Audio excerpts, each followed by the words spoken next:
Halo anak generasi muda, welcome back to Literasi Official Channel. Jangan lupa like, subscribe, dan nyalakan notifikasi loncengmu untuk mengetahui update terbaru mengenai konten-konten dari Literasi Official tentunya. Konten-konten menarik dari Literasi Official. Sebelumnya terima kasih kepada para subscriber yang sudah setia menonton konten-konten dari literasi, dan subscriber dari tim literasi bertambah menjadi 300, yang asalnya 300 menjadi 310, dan tim literasi berharap subscriber ini terus bertambah agar kebermanfaatan dari konten-konten literasi ini bisa digunakan oleh seluruh pendidik maupun peserta didik di Indonesia terutama. Sampai lupa nih, salam ciri khas dari tim literasi official, salam literasi, salam satu frekuensi. Tadi sudah dipromosikan, jangan lupa subscribe. Tim literasi lupa nih, tim literasi juga punya Instagram. Instagram ini dibuat untuk mengimplementasikan konten-konten dari tim literasi tentunya. Bahwa konten ini bisa diimplementasikan dalam pembelajaran, tentu saja bisa. Jadi jangan lupa nanti di search di Instagram, username-nya Literasi Official. Jangan lupa follow. Semakin di follow, semakin tahu literasi itu bisa diimplementasikan di setiap mata pelajaran tentunya. Di konten ini kita akan membahas mengenai literasi membaca, pekan membaca favorit. Kalau anak-anak generasi Z bilang, apa sih yang akan dibahas dalam pekan membaca favorit ini? Yaitu menyajikan tanggapan perihal bacaan dari buku fiksi dan non-fiksi yang sudah dibaca.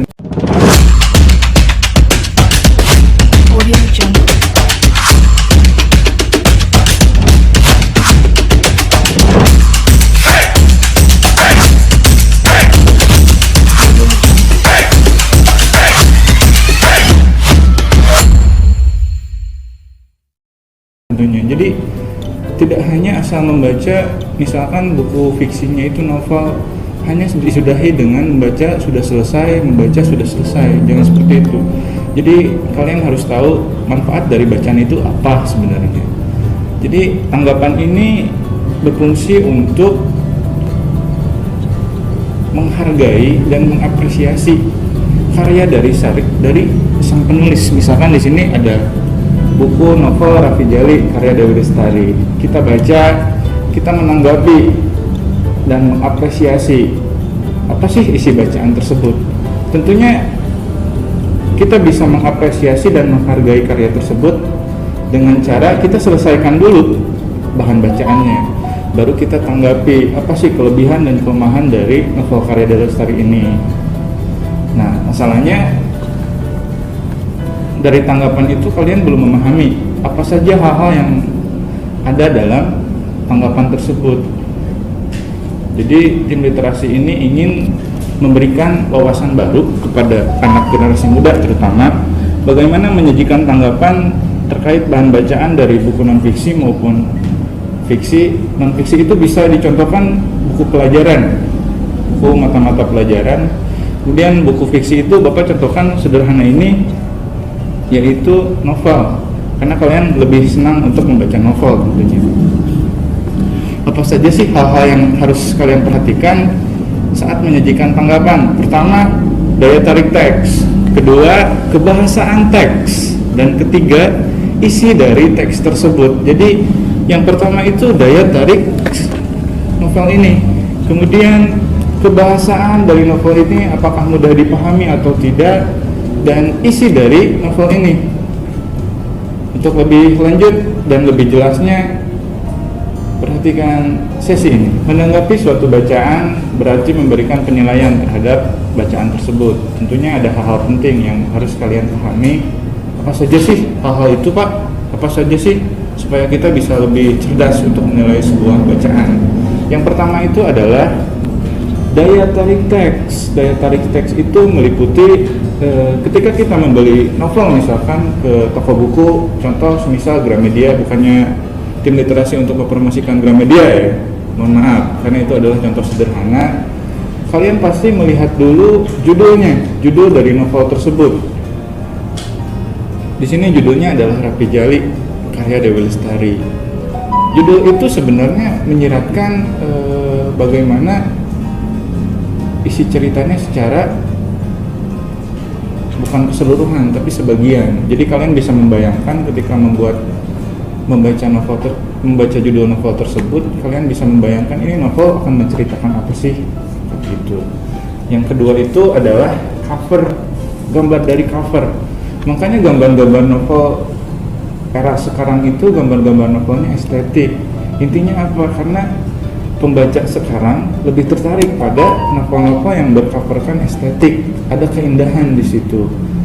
Jadi dua aspek ini merupakan aspek daya tarik teks. Jadi tadi judul, kemudian bagaimana cover itu dibuat, dan di sini ada biasanya di belakang novel tersebut ada sinopsis dari isi ceritanya. Ini untuk memberi gambaran novel ini menceritakan tentang apa sih, seperti itu. Jadi poin pertama itu daya tarik teks, dilihat dari judul dan cover dari buku tersebut. Kebahasaan teks, poin kedua, yaitu kebahasaan teks. Kebahasaan ini berarti berhubungan dengan bahasa. Bahasa merupakan sarana bagi seseorang, terutama penulis, dalam berkarya terutama seperti itu. Bahasa ini kaitannya dengan alur. Pasti tahu dong pembaca bagaimana ketika membaca sebuah novel. Contoh di sini novel Dewi Lestari, judulnya Aroma Karsa. Tim literasi terutama saya sudah membaca novel ini. Saya kasih spoiler nih.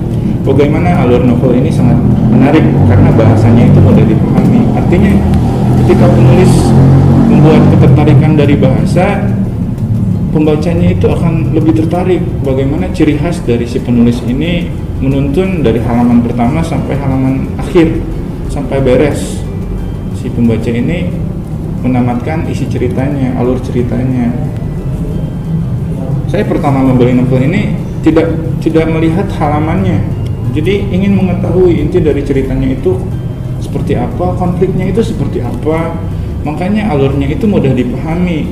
Mengapa mudah dipahami? Karena penulisnya itu lebih kreatif dalam menyajikan bahasanya, jadi mudah dipahami. Bahasanya itu bahasa sehari-hari. Jadi ketika membaca buku ini, alur ceritanya itu dibuat penasaran. Jadi ingin melihat halaman selanjutnya sampai selesai. Itu berarti bukti bahwa kebahasaan teks dari novel Aroma Karsa itu sangat baik. Karena memang penulisnya itu memang penulis yang memang estetik menurut saya, yaitu Dewi Lestari. Tadi sudah dijelaskan hal apa saja yang harus diperhatikan. Yang pertama itu daya tarik teks, yang kedua itu kebahasaan teks, yang ketiga nih isi teks. Ini yang paling memang berperan penting, apakah buku itu diterima atau tidak oleh pembacanya, karena ini berhubungan dengan kebermanfaatan dari isi buku tersebut. Isi teks ini berhubungan dengan yang pertama itu adalah ada pesan moral tidak dalam buku ini, sehingga bisa diimplikasikan terhadap kehidupan sehari-hari. Kemudian menimbulkan ketertarikan tidak, jadi tidak ada kebosanan ketika si pembaca ini membaca novel ini, meskipun novel ini tebal halamannya sebenarnya. Tapi bagaimana si penulis ini sangat kreatif untuk membungkus konflik-konflik yang hadir dalam alur cerita tersebut. Bagaimana si penulis ini menskemakan alurnya itu membuat ketertarikan, penasaran terhadap si pembacanya, dan bagaimana pembaca pun tidak bosan untuk menamatkan buku tersebut. Berarti isi teks ini sangat bagus, sangat recommended untuk dibaca oleh pembaca, dan pesan moralnya pun sangat banyak ketika membacakan subjudulnya. Jadi ketika membaca novel ini tidak bosan, dan pesan moral pun sangat banyak. Dan novel ini itu termasuk novel ekspedisi petualangan, jadinya tidak bosan. Jadi pembaca itu seolah-olah masuk ke dalam isi ceritanya. Menariknya itu. Jadi isi cerita teks tadi ada daya tarik teks, kemudian kebahasaan teks, dan Yang ketiga, isi teks dari buku fiksi atau non-fiksi. Kalau fiksi contoh sederhananya novel ya, novel banyak. Kalau non-fiksi, buku-buku pelajaran seperti itu contoh sederhananya. Jadi tinggal pilih mau menyajikan tanggapan buku fiksi atau non-fiksi sesuai satu frekuensi denganmu. Pilih buku favoritmu, entah itu fiksi atau non-fiksi. Oke? Jangan malas untuk membaca, karena membaca itu melawan kebodohan.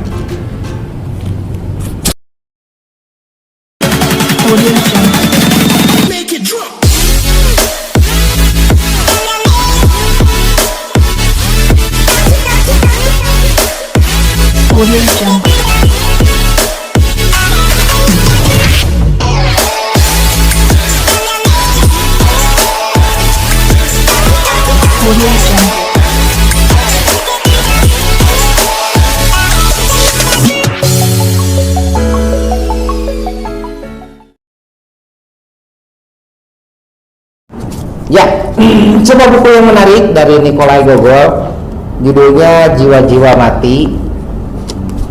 Pertama kali dirilis itu tahun 1842. Ini sebuah karya dari sastra Rusia.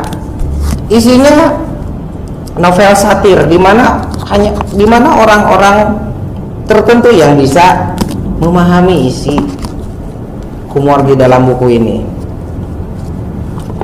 Isinya menggambarkan sebuah kebobrokan birokrasi di pemerintahan, di mana tokoh yang diceritakan ini dia pandai memanipulasi atau mengkorupsi dari sebuah keadaan, dan itu tentu saja untuk kepentingan dirinya sendiri. Salah satu amanat yang saya dapatkan dari sini, ternyata sebaik-baiknya orang itu pasti ada niat di balik sikapnya. Seperti itu. Terima kasih. Pada hari ini saya membaca sebuah novel yang berjudul Karnaval, karangan dari Stephanie Gardner, yang diterbitkan oleh Noura pada tahun 2017. Novel ini menceritakan tentang perjuangan seorang kakak, Scarlett, ditemani oleh seorang pria misterius bernama Julian dalam perjuangan mereka yang mengejar adiknya Tella yang kabur dari rumah, dan ternyata mengikuti sebuah permainan yang sangat mematikan, yaitu permainan karnaval. Pesan moral yang bisa Anda dapatkan dari novel ini yaitu Anda bisa saja bermimpi, tetapi bukan berarti dengan kamu bermimpi, kamu itu menghentikan segala perjuangan kamu. Jadi kamu harus selalu berjuang